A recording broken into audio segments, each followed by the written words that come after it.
Hello guys, welcome back to our YouTube channel. As we know कि हम इस series में हमारा जो प्रोजेक्ट है roads and detection using OpenCV and YOLO इसके बारे में बता रहे हैं। तो मैं इस लेक्चर में आपको बताऊंगी data set division for the YOLO and the roads and recognisation. Roads and recognisation पे हमारा जो डाटा सेट डिवाइड कैसे हुआ है और क्यों किए हैं और किस लिए इंपॉर्टेंट है, कौन सा टूल्स यूज हुआ है। जैसे कि हमें पता है किसी भी मॉडल को बनाने के लिए उसे हम पहले ट्रेन करते हैं। तो वही है कैसे उसको ट्रेन करने के लिए डाटा सेट का डिवीजन कैसे हुआ है। Introduction to the road sign dataset. The road sign dataset is a crucial resource for developing and evaluating traffic sign recognition system. It comprises a comprehensive collection of the images designed to train robust computer vision model for object detection and classification. हमारे जो data set है उसमें collection of the images होता है design, उसी के basis पे हम टू ट्रेन करते हैं मॉडल को। फर्स्ट ऑफ ऑल कि हमारा जो डाटा सेट है वो रोबोफ्लो से उठाया गया है और जिसमें हाई क्वालिटी 2390 इमेजेस हैं। और किसी भी मॉडल को करने के लिए हमें एक फॉर्मेट दिया रहता है, डाटा सेट को उसी के बेसिस पे हम डिवाइड करते हैं। जैसे कि हमारा जो डाटा सेट है उसमें हम 3 पार्ट में डिवाइड होता है, टेस्ट, वैलिडेशन एंड ट्रेन। आगे मैं बताऊँगी कितने में डिवाइड होता है और क्या करते हैं हम हर सेट। फर्स्ट कि हमारा डाटा सेट जैसे कि हमारा डाटा सेट है किस पार्ट में क्यों डिवाइड करते हैं और कैसे डिवाइड हुआ है। A typical data set division strategy involve segmenting the data into 3 distinct set each serve a unique purpose in the model development life cycle. जो हमारा डाटा सेट है वो 3 पार्ट में डिवाइड हुआ है, train data set, validation data set and test data set. Train data set इसमें हमारा large proportion of the images होते हैं, यूज होते हैं 70 to 80%। वैलिडेशन सेट इसमें हमारा एटलीस्ट 20-22% यूज होता है। और टेस्ट डाटा सेट जो कि सबसे कम होता है 7 ऑफन 10% और लेस। ट्रेन डाटा सेट जो ट्रेन डाटा सेट है इसमें हम मॉडल को टीच करते हैं to recognise edge, step and texture characteristic of each traffic sign. हमें उसमें मॉडल को बताते हैं जो हमारा इमेजेस है उसमें एज, सेप, टेक्सचर कैसा आ रहा है।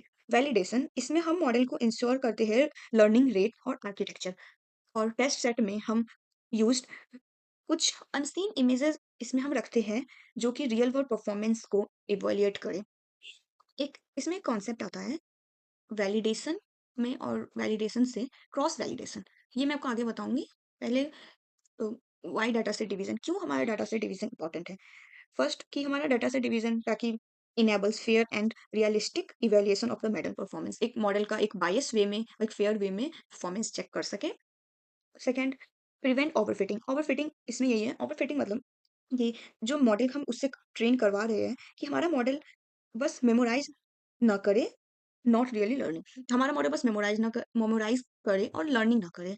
मतलब बेसिकली यही होता है जैसे कि हम ट्रेन का जो सेट है इमेजेस का और टेस्ट का सेट है। अगर ट्रेन का सेट का एक्यूरेसी हाई होता है और टेस्ट के डाटा सेट का एक्यूरेसी लो होता है तो इस कंडीशन को ओवरफिटिंग बोलते हैं। और अगर ट्रेन डाटा सेट का एक्यूरेसी लो है और टेस्ट डाटा सेट का एक्यूरेसी भी लो है तो इस कंडीशन को ओवरफिटिंग बोलते हैं। हम मोस्टली इसी इसी दोनों रीज़न के कारण डाटा सेट डिवाइड होता है। हमें मॉडल के लिए ना ट्रेन डाटा सेट और टेस्ट डाटा सेट दोनों का एक्यूरेसी हाई होना चाहिए तभी ये गुड मॉडल बन सकता है, बेस्ट मॉडल मतलब। और enable reliable evaluation providing unbiased measure of accuracy and performance reflect how the model will perform in, जैसे बताया मैंने आपको, एक बायस वे में रियल वर्ल्ड सिनेरियो लेकर वो मॉडल ट्रेन हो सके। हमारा जैसे कि हमारा क्यों structure of the data model, हमारा जो डाटा सेट है उसका कैसे डिवीजन हुआ है। जो ट्रेन हुआ है मॉडल, हमारा डाटा सेट उसको 3 पार्ट में डिवाइड किया गया है जो कि एक फॉर्मेट होता है डिवाइड करने के लिए, किसी भी एमएल मॉडल में रहता है यही। Train data set, validation set और टेस्ट सेट।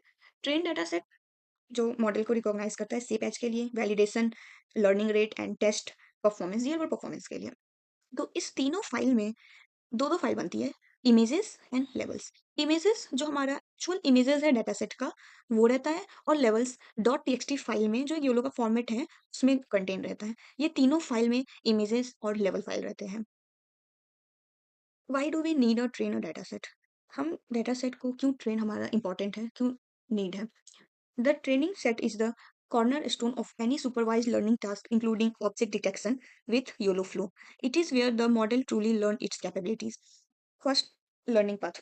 लर्निंग पाथ में हमारा जो model process the training images है, लर्निंग पाथ बेसिकली ये होता है जैसे हमारा 1000 ऑफ इमेजेस है एंड देयर एनोटेशन, मतलब कि जो बाउंड्री बॉक्स बन रहा है हमारा किसी भी रोड साइन पे वो है कि हमारे जो रिकॉग्नाइज कराता है पैटर्न, जैसे कि shape, edge of traffic sign, colour combination, relative position and size of object in the image.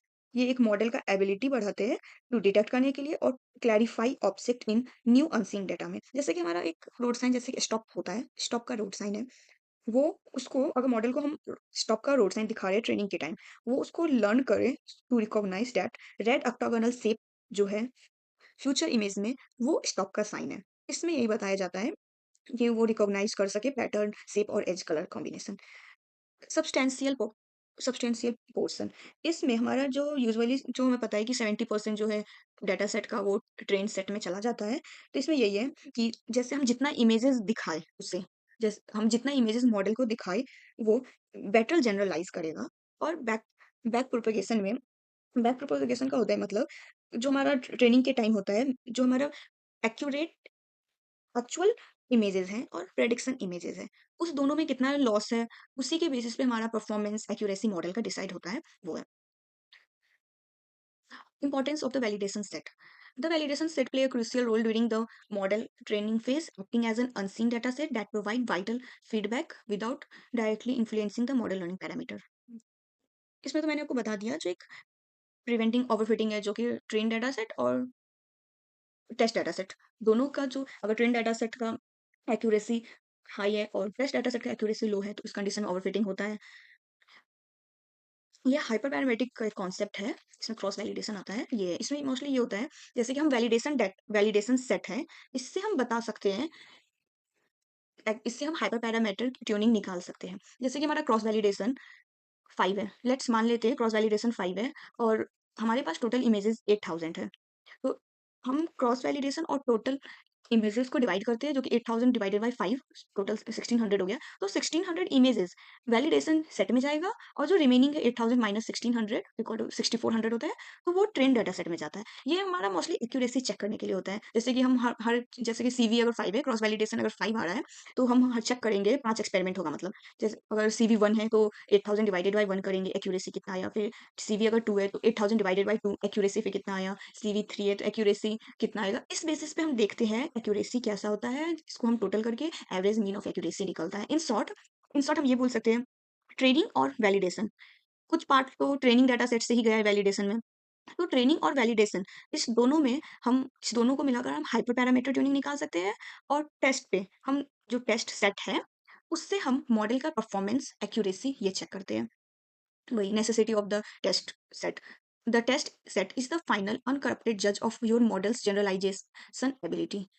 इस टेस्ट में हमारा लेस देन 10% या 10% तक इमेजेस रहता है। इसमें मोस्टली अनसीन इमेजेस होते हैं ताकि हमारा मॉडल एक बायस्ड वे में कर सके काम। जैसे कि हमारा एग्जांपल है, जैसे हम बच्चों को क्वेश्चन पढ़ाते हैं, कुछ भी पढ़ाते हैं, जो हम पढ़ाते हैं वही तो एग्जाम में नहीं देते, कुछ न्यू अनसीन क्वेश्चंस भी देते हैं। उसी के बेसिस पे यही ऐसे ही ये काम करता है। टेस्ट सेट में हम अनसीन इमेजेस रखते हैं, उसी पे काम करता है कि कितना हमारा मॉडल जो रियल वर्ल्ड परफॉर्मेंस दे रहा है वो कैसा दे रहा है। इसमें यही है। How is the data division done? First, the process of dividing a dataset into train validation and test set is a crucial for maintaining data integrity and ensure effective model training and evaluation.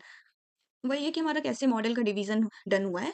पहले तो हम data set load किए जो कि रोबोफ्लो से हमने लिया है, फिर उसको क्लीन किया है, डाटा सेट का स्प्लिट, वही डाटा सेट को कैसे स्प्लिट किए, टेस्ट वैलिडेशन एंड ट्रेन, उससे ऑर्गेनाइज हुआ है फ़ोल्डर में जो कि फॉर्मेट है योलो का, वही टेस्ट का फॉर्म और फ़ोल्डर में अलग-अलग फ़ोल्डर में ऑर्गेनाइज हुआ है और हर एक फ़ोल्डर में 2 फाइल्स हैं इमेजेस एंड लेबल्स। मैं आपको एक वीडियो दिखाऊँगी जिसमें बताया जा रहा है कैसे हमारा जो प्रोजेक्ट में कैसे डिवीज़न हुआ है।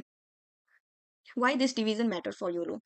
For object detector like YOLO, meticulous dataset division is not merely a best practice. It is essential for achieving reliable and generalizable and high performance model in a high world application.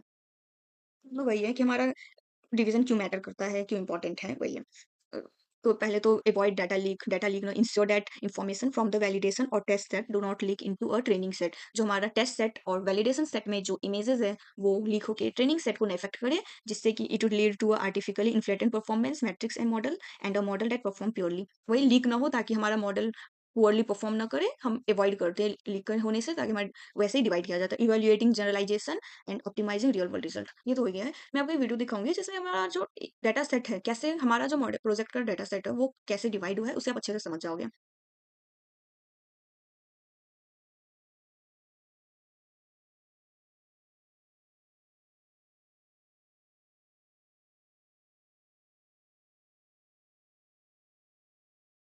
ये देख सकते हैं कि हमारा एक जैसे हमारा data set हमारा जो डाटा सेट है उसमें 2390 इमेजेस है हमारे प्रोजेक्ट में, और इसमें ट्रेनिंग में, वैलिडेशन में और टेस्ट में कितने-कितने डिवीज़न हुए हैं, वो बताया जा रहा है। इसमें 70% यूज़ हो जाता है, इसमें 22% एंड इस वाले में 7.4%। सो हमारा ऐसे ही डिवीज़न हुआ है डाटा सेट का, मॉडल का परफॉर्मेंस और एक्यूरेसी हाई रखने के लिए। सो यही था। Thank you guys.